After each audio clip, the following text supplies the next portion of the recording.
Today, I'm going to show you the good and the bad of Avelo Airlines to see if they are worth flying on.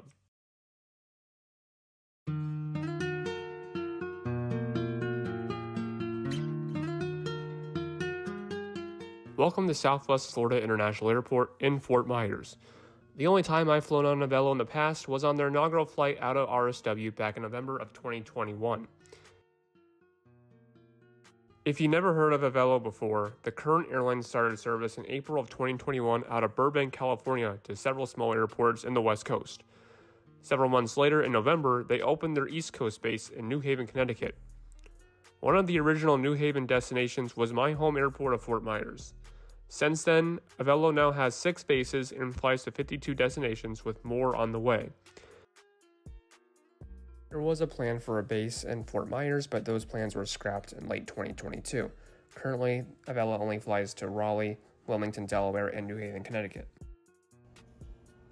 Anyway, the time I filmed this video was in August of 2023, and August tends to be one of the slowest months of the year at RSW. Construction at RSW has been ongoing and is supposed to be done in 2025. This morning, I'll be on Avelo Flight 603 up to Raleigh, Durham. Soon later, our aircraft landed and it was time to take the 90-minute flight up north.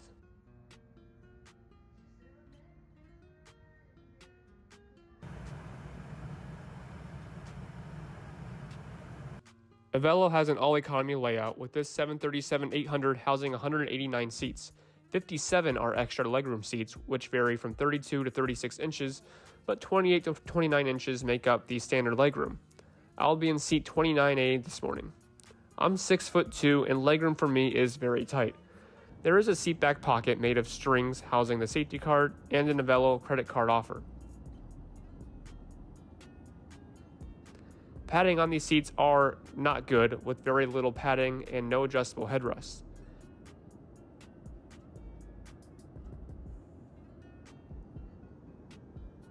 There is also a recline button, but I'm pretty sure the recline doesn't exist. Overhead are an older set of air vents, reading lights, and small overhead bins.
After takeoff, I wasn't sure what service we would get, but there was no free or buy on board service whatsoever.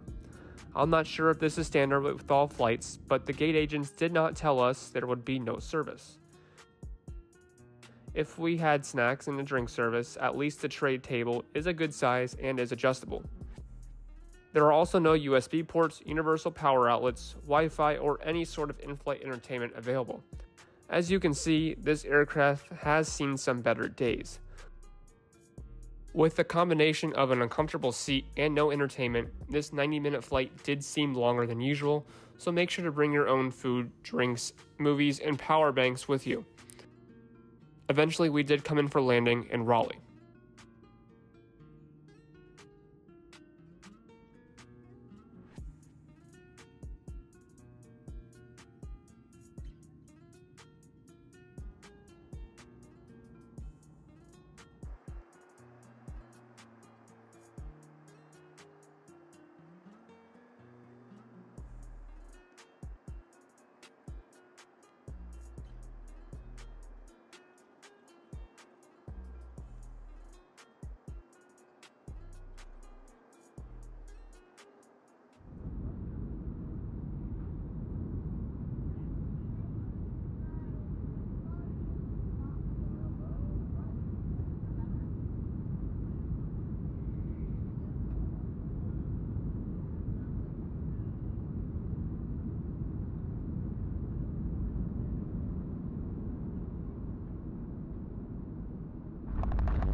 In all, this flight cost me $39.